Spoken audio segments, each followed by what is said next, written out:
Salam əziz izləyicilərim, kanalıma xoş gəlmisiniz. Günkü videomda adi günlərdə, özəl günlərdə hazırlaya biləcəyiniz yumşaq, dadlı, iki rəngli tortun hazırlanmasını sizinlə paylaşıram. Tort üçün 2 biskvit hazırlayıram. Birinci biskvit üçün 5 ədəd sındırdığım yumurtanın üzərinə 1 çimdik duz, 200 ml stəkanla 1 stəkan şəkər tozu əlavə edirəm.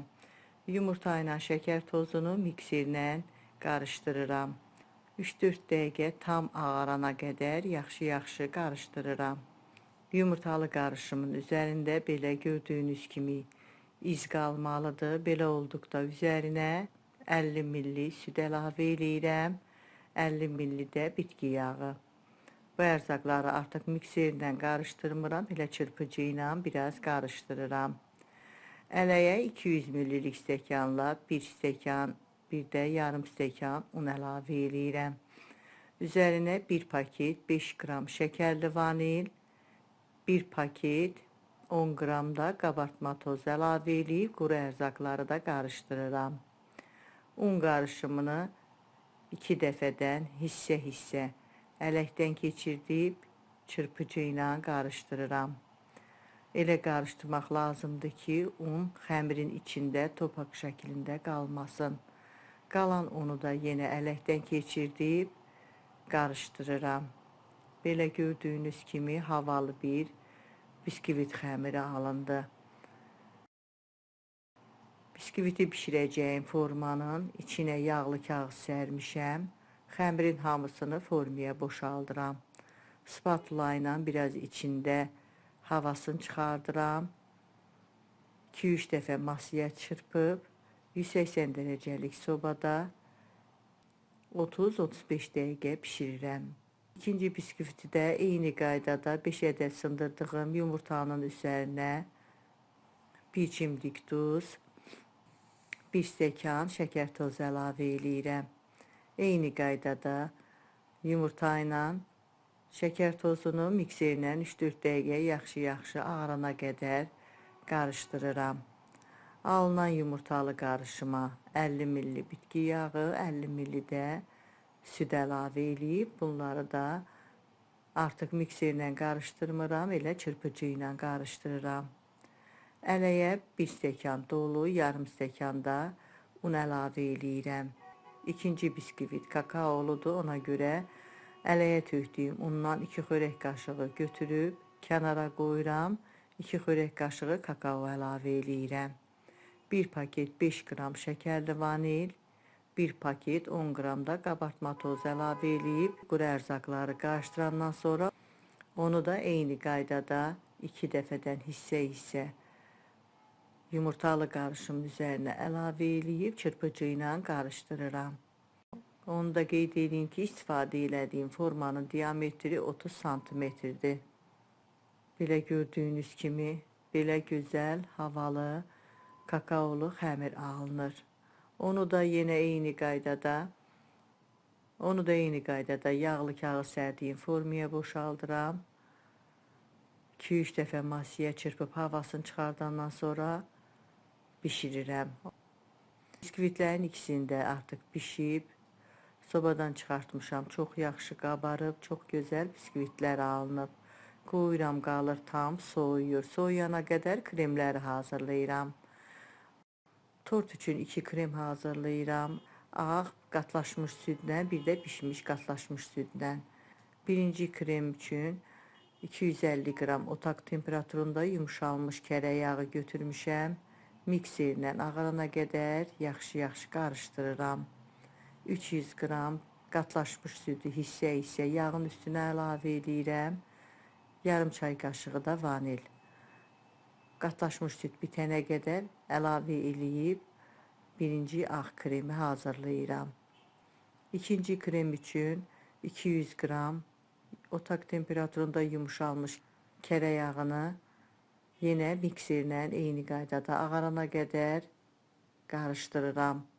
Onun da üzərinə bişmiş qatlaşmış südü hissə-hissə əlavə edib kremi hazırlayıram. Kremləri də hazırlayıb qoyuram bir kənara. Biskvitlərim gördüyünüz kimi çox yaxşı bişib, çox gözəl biskvitlər alınıb. Soyuyandan sonra biskvitləri iki hissəyə bölürəm. Belə gördüyünüz kimi biskvitin içərisi də çox yaxşı bişib, çox gözəl biskvitlər alınıb. Tort üçün istifadə elədiyim ərzaqların ölçülərini videomun açıqlama bölümündə də qeyd eləmişəm. Oradan da baxa bilərsiniz. Keçirəm tortu yığmağa. Tortu yığmazdan əvvəl biskvitlərin yan hissələrindən az ölçüdə biraz kəsib çıxardıram. Onları da sonda ovuntu halına gətirib tortun üstünü, yanları üçün istifadə edəcəm. Biskvit yumşaq olduğu üçün birinci biskviti nəmləndirmirəm, elə hazırladığım ağ kremlə əlavə edib hər yerinə çəkirəm. Mən tort üçün 2 krem hazırladım, amma siz elə tək ya ağ ya da bişmiş qatlaşmış südlü kremlə də bu tortu hazırlaya bilərsiniz. Kremi çəkəndən sonra tortun daha dadlı olması üçün tortun ara qatlarına doğranmış qoz ləpəsi, bir də doğranmış plitka şokolad əlavə edirəm. Siz elə belə sadə, tək kremlə də hazırlaya bilərsiniz. İkinci biskviti qoyuram. İkinci biskviti qoyandan sonra onun biraz nəmləndirirəm. Yarım stəkan suya bir xörək qaşığı qatlaşmış süd, yəni malako əlavə edib qarışdırmışam. Biskvitin üstünü biraz nəmləndirirəm.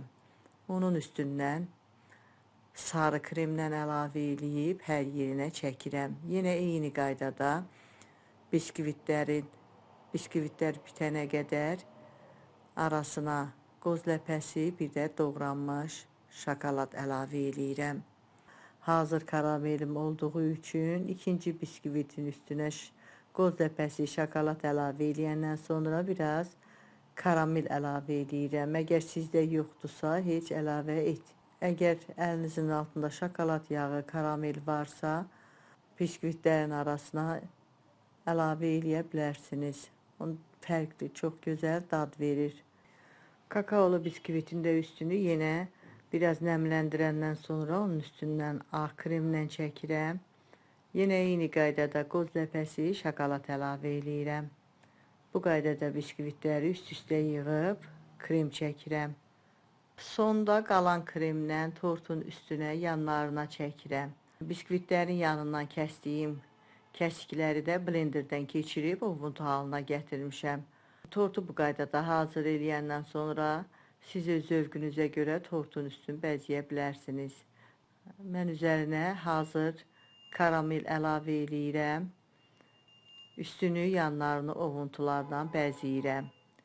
Sonda saxladığım ağ kremlə sıxma torbası ilə tortun üstünə əlavə edirəm. Belə sadə bir tort hazırlayıram.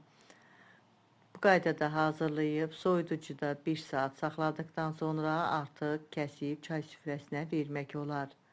Tort ad günü tortudur, ona görə kəsmirəm. Amma çox yumuşaq, dadlı böyük bir ailəyə yetəcək bir tort alınır. Siz də hazırlayın, hazırlayacaq olan hər kəsə öncədən nuş olsun deyirəm. Videomuzu bəyənməyi, şərh bölümündə öz fikirlərinizi mənimlə bölüşməyi unutmayın. Sağ olun, yeni videolarda görüşənədək.